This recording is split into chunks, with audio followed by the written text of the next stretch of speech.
नमस्कार, मैं आरवी सिंह यादव और आप देख रहे हैं मेरा YouTube channel RV Singh Yadav editor. आज मैं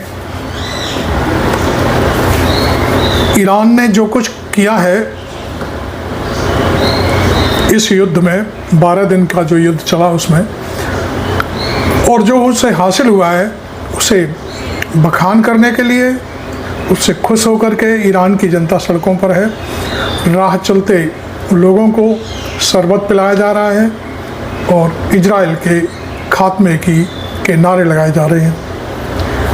ये इस बात का सबूत है कि ईरान इस युद्ध में अब तक पूरी तरह से पहला चरण जीत चुका है। अब एक तो खबर ये है, दूसरी तरफ में एक और खबर आ रही है कि जहां ईरान, इजराइल और अमेरिका तीनों युद्ध में उलझे हुए हैं, वहीं हमास ने आज इजराइल की एक सैनिक ब्रिगेड पर हमला किया जिसमें 7 इजरायली सैनिक मारे गए हैं। ये ताज़ा खबर है, 1-2 घंटे पहले की है, लेकिन हमारे पास जो सूचना आई है तो हमने सोचा आपको भी शेयर कर लें।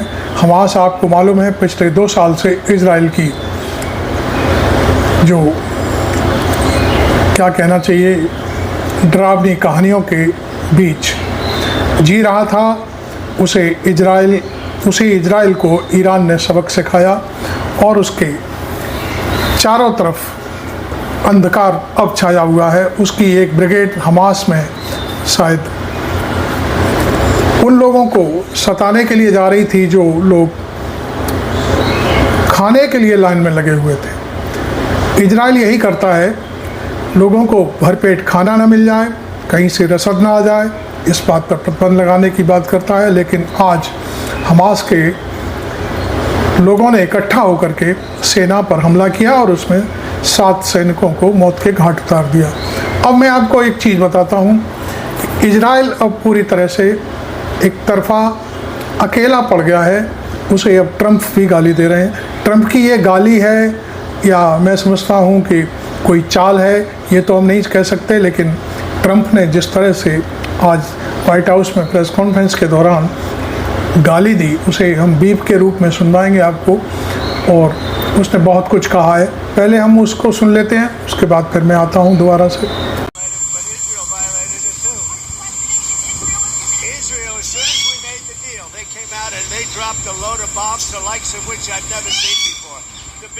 डोनाल्ड ट्रंप इजराइल से कितने नाराज हैं, सुनिए। You know, when I say, okay, now you have 12 hours, you don't go out in the first hour and just drop everything you have on them. So I'm not happy with them. I'm not happy with Iran either. But I'm really unhappy if Israel's going out this morning because the one rocket that didn't land, that was shot, perhaps by mistake, it didn't land. I'm not happy about that. You know what? We basically have 2 countries that have been fighting so long and so hard that they don't know what doing. Do you understand that? गाली दे रहे हैं। पर फटका Trump ने एक बार नहीं आधे दर्जन बार इसराइल की आलोचना की। तो मेरे इन शब्दों पर गौर कीजिए।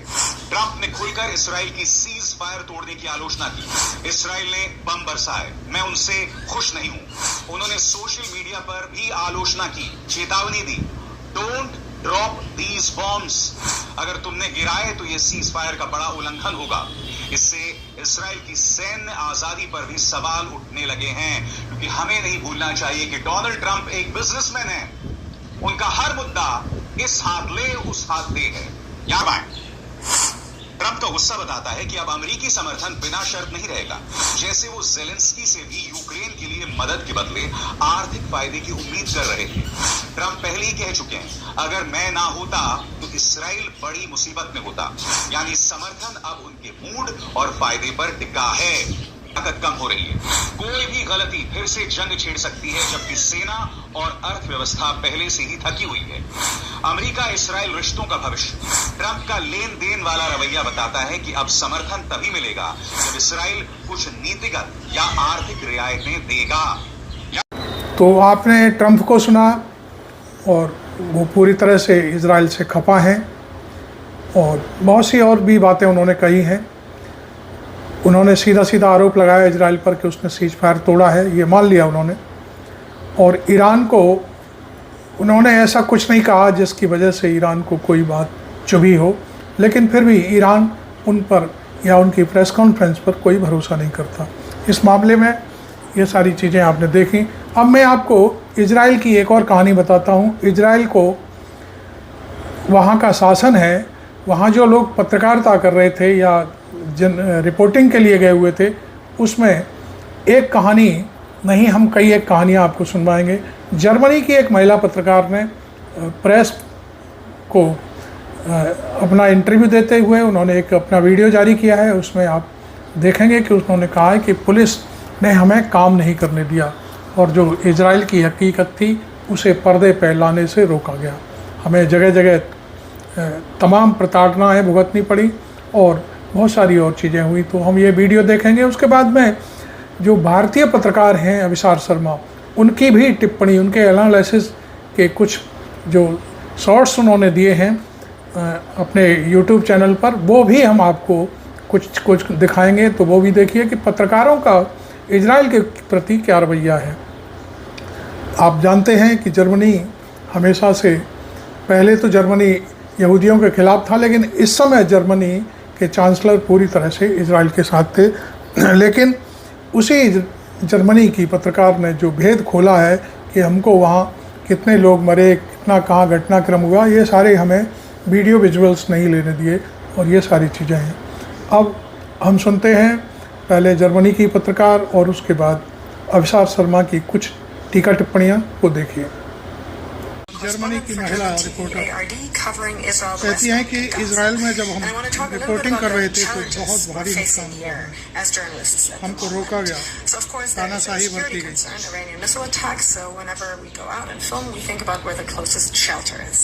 Then there are restrictions, military censorship. And according to these rules, we are only allowed to film and report if civilian targets were hit, residential buildings, for example. But if military or strategic targets were hit, we are not allowed to film and report unless we get the approval of the censor. The military censor says that's because that's sensitive information that Iran is not supposed to get. But the problem is that can create the impression that only civilian and no military targets are being aimed at and hit.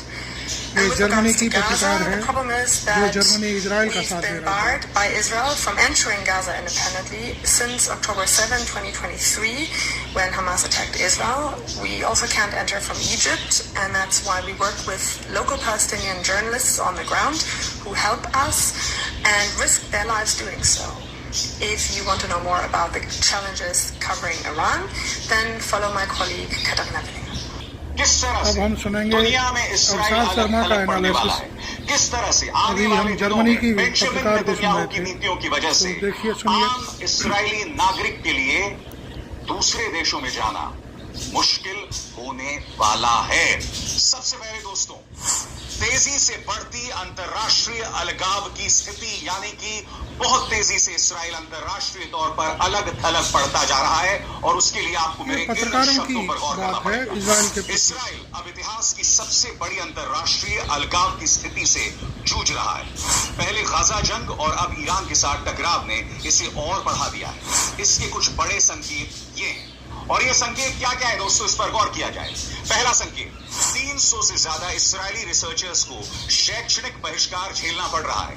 दूसरा, कई सहयोगी देशों ने हथियारों की बिक्री रोक दी है। तीसरा, विदेशी एयरलाइंस ने तेल अवीव के बेन गुरियन एयरपोर्ट से उड़ानें बंद कर दी हैं। सांस्कृतिक और अकादमिक साझेदारियों को रद्द किया जा रहा है और सबसे बड़ी बात, और ये दिक्कत आ रही है अंतर्राष्ट्रीय तौर पर, इंटरनेशनल क्रिमिनल कोर्ट में बेंजामिन नेतन्याहू की मुश्किलें जो हैं वो बढ़ने वाली हैं। इस पर गौर किया जाए दोस्तों। इंटरनेशनल क्रिमिनल कोर्ट ICC ने प्रधानमंत्री नेतन्याहू और पूर्व रक्षा मंत्री योआव गैलेंट के खिलाफ गिरफ्तारी वारंट जारी कर दिए हैं, जिससे विदेशी निवेश भी घटा है। सही सुना, इस्राएली अर्थव्यवस्था पर दबाव, जंग की थकान अब साफ दिख रही है। रिजर्व सैनिक ड्यूटी पर आने से इनकार कर रहे हैं। ये स्थिति ईरान के टकराव से पहले ही शुरू हो गई थी। ये इजराइल की कहानी बता रहे हैं, की कमी हो रही है। आर्थिक असर भी गहरा है। रिजर्व बुलावे की वजह से परिवार और बिजनेस दोनों दबाव में हैं।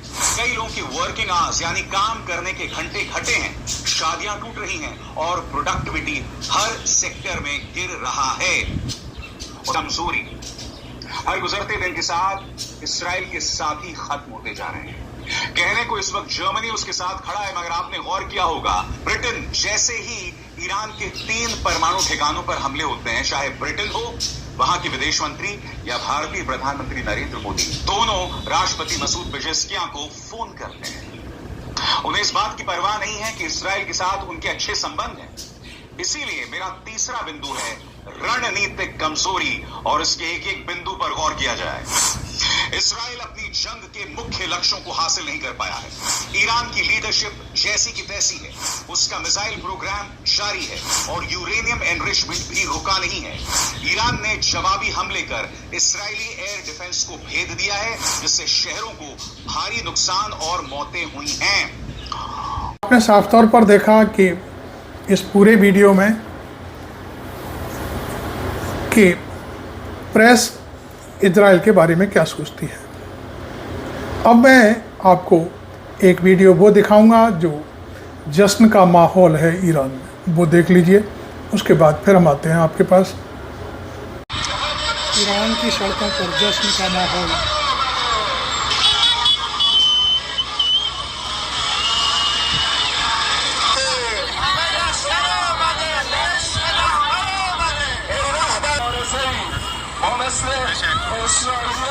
लोगों को शरबत पिलाया जा रहा है, राह चलते लोगों। विक्ट्री का निशान देखिए।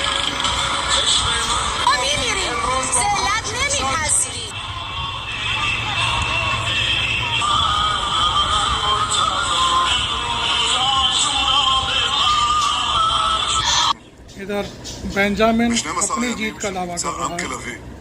Dear citizens of Israel, During the 12 days of the Operation Rising Lion, we achieved a historic victory, and this victory will stand for generations. We removed from upon us 2 immediate existential threats: the threat of annihilation by nuclear bombs and the threat of annihilation by 20,000 ballistic missiles. If we had not acted now, the state of Israel would soon be facing the danger of annihilation. But that did not happen, because at the decisive moment, we rose like a lion. आपने देखा Iran में किस तरह से जश्न का माहौल है। लोगों को कार रैली निकाली जा रही है और जो डेथ वारंट है उसकी भी बात कही जा रही है।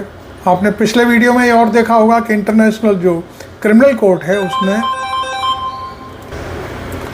इधर इंटरनेशनल क्रिमिनल कोर्ट ने बेंजामिन नेतन्याहू के खिलाफ और उनके जो रक्षा मंत्री हैं उनके खिलाफ वारंट जारी कर दिया है। ये भी एक चीज़ आपने देखी होगी, सुनी होगी। तो अब आपको ये वीडियो ठीक लगे तो आप इसे आगे बढ़ाइए, शेयर करिए, और चैनल ठीक लगे तो आप इस पर चैनल को सब्सक्राइब करने से भी मत चूकिए। Thank you very much. मैं आरबी सिंह यादव।